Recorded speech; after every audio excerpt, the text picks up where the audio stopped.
Well, today is Saturday. We find ourselves exactly 7 days after the last time we looked at this, which was our weekly recap of how things have been going in Mythic Plus. At this point, this is the last recap we are going to have before patch 10.2.5.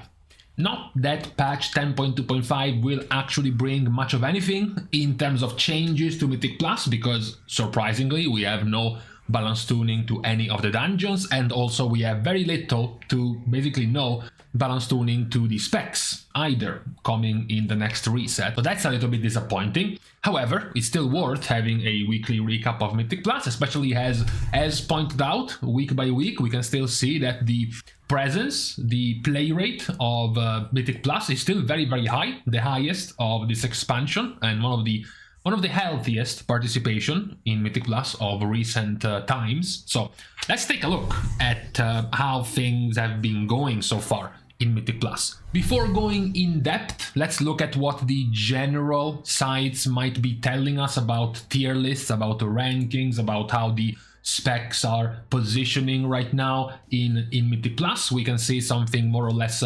familiar, like for example, as tanks, you have Prot, Paladin and Vengeance. That's something quite known at this point in terms of tanks in the meta. For healers, you have the also quite known trio of Discipline, Resto Druid and Mistweaver Monk. When it comes to melee DPS, you have Outlaw and Havoc right above Ret and Fury Warrior. And for range DPS, it's way more diverse at the moment when it comes to the viable specs in Mythic Plus. When you change from sub creation over to u.gg, looking again in Mythic Plus, you do see more of the same. You still see Outlaw, you still see Havoc for the melee, followed by Red Paladin and Fury. You still see the same range specs, BM, Augmentation, you have a Fire Mage, Demo, and also Balanced Druid. Those don't seem to have changed. We were talking about, at this point 3 weeks ago, almost a month ago, the changes brought by the balance tuning before the Christmas holidays, what those could be changing. We have been following the developments of some of the buffed specs. In particular, we were following Windwalker, which was one of the buffed specs. We were following Fire Mage, which was the other buffed spec. All of the mages were buffed, but the one that was having the best results was Fire. We also got Red Paladin buffed. We also got the two less played Warlock specs, Destro and Affliction, also buffed. We also had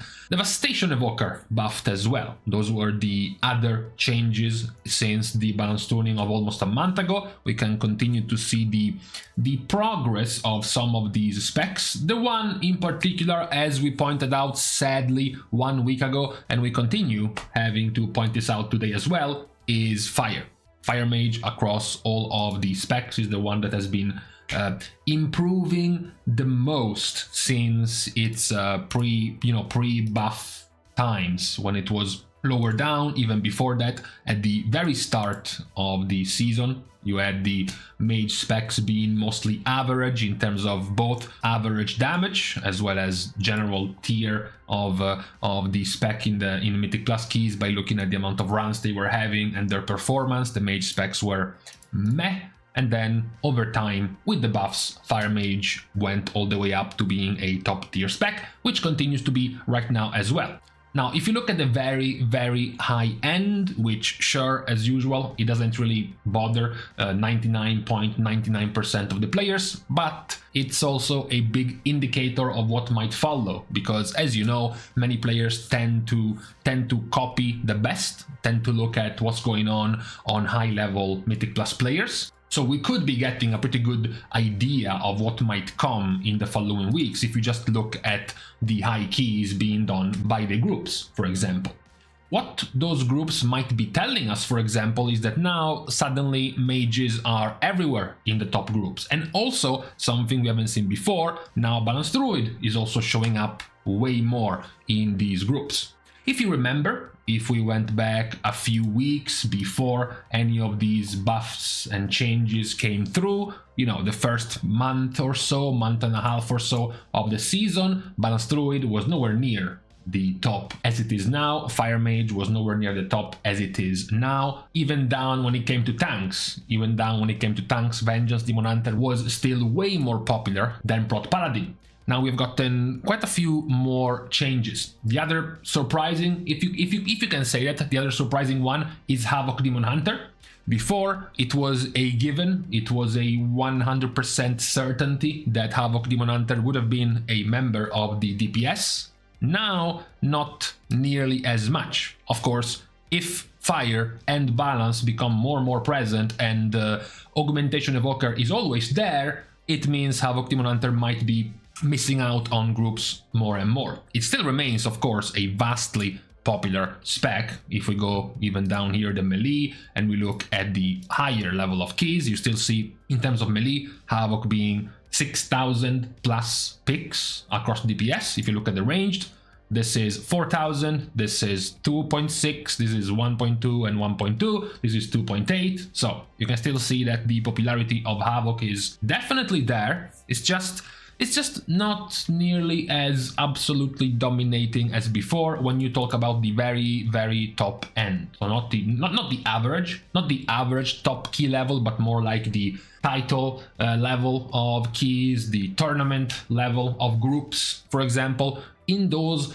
Havoc Demon Hunter is getting slightly less picked than before. That is one of the biggest news of today, especially if you continue to see their performance. This is the average performance of Havoc, which we have continued to track over time to see if any of the specs below was going to gap, was going to bridge the difference in power. You know, the season started all the way back down here, and you saw that the gap was 10%, for example. In this case, from Beast Mastery, 21k DPS on average higher, that was about 10%. You go up almost a month, now the difference is 30k, it's like 15%, still ahead.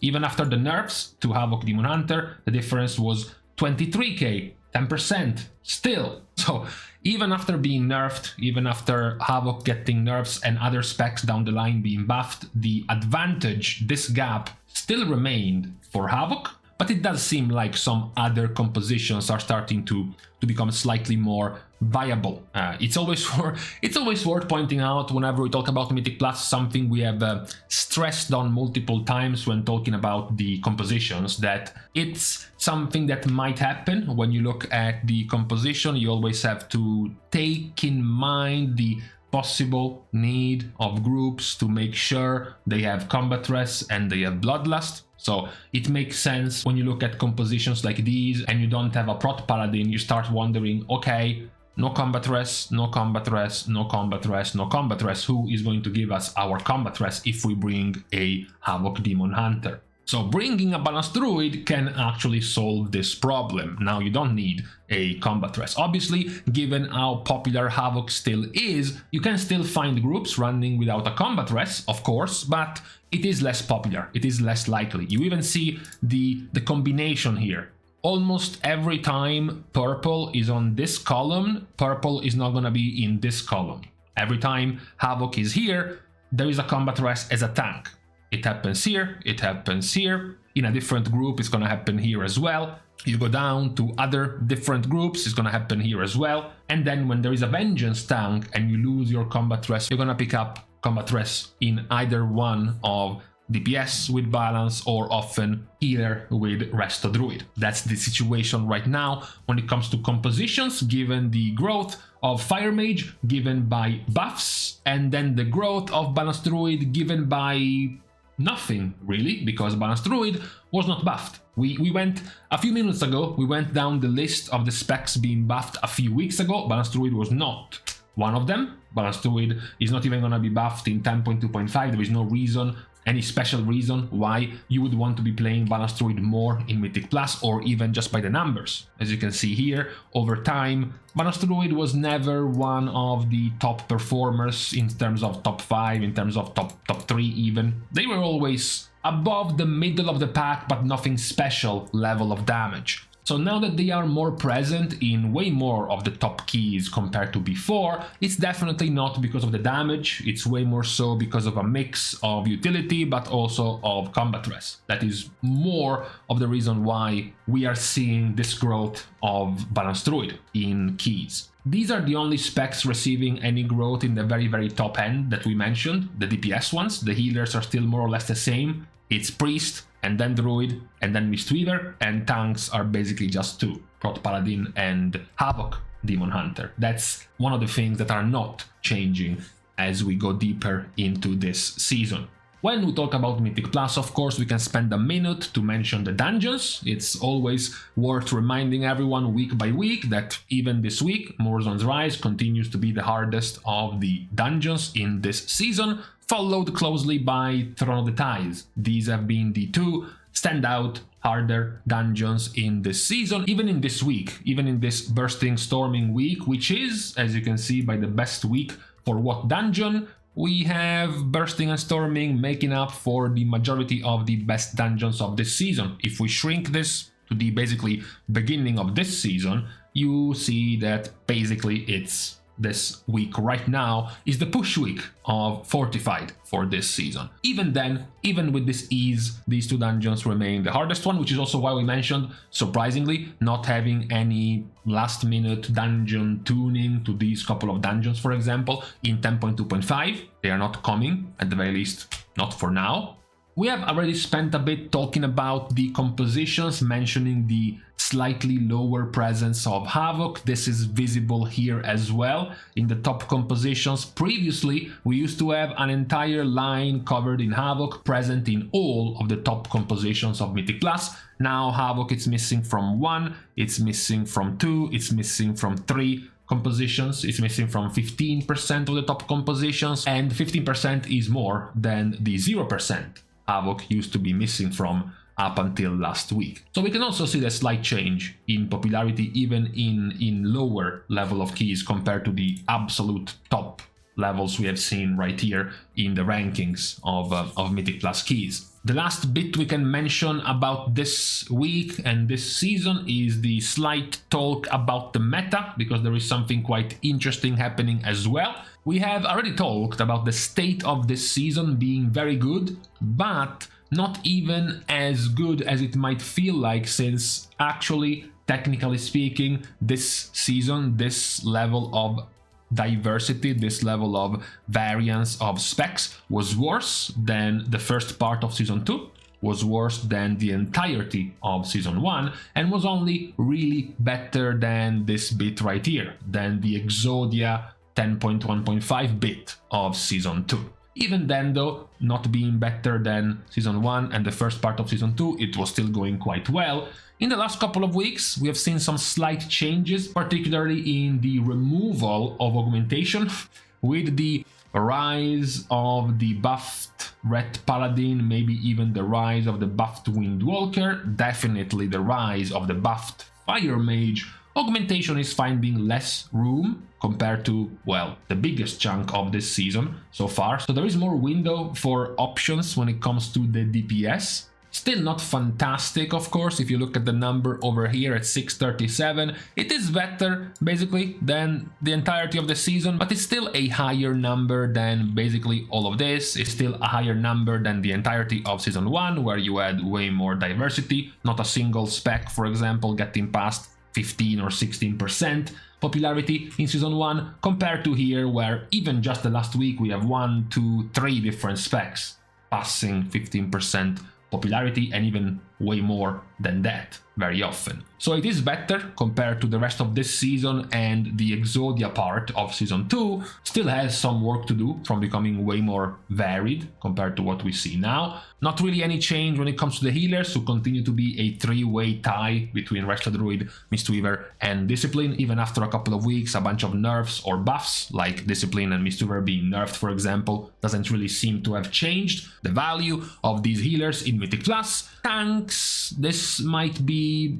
a weekly thing. We will see by the end of this reset if we see more or less prevalent than Prot Paladin. This would be a significant loss and a significant gain for Vengeance compared to any other week. In fact, this would be the record high of this season of popularity for Vengeance. We are though basically in the middle of the week, so we will see by the end of this fortified week if Vengeance did grow this much out of nowhere, or if it was just a temporary thing for this reset, or just these first few days. This though, overall, is what we have in the 8th, I believe, past couple of months into Season 3.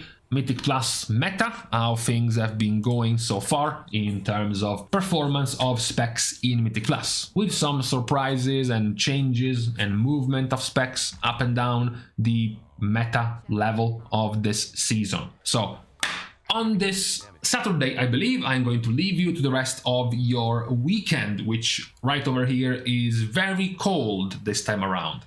Thanks, of course, as usual, to all of the Patreon supporters for the contribution and the help to the growth of the channel, which you can also give completely for free. You can like and comment down below, as well as subscribe to the channel itself. Now, with these pointless things out of the way, thank you guys again for watching. See you guys tomorrow, and in the meantime, how cold though? -3. That is a bit too much even for my like of coldness.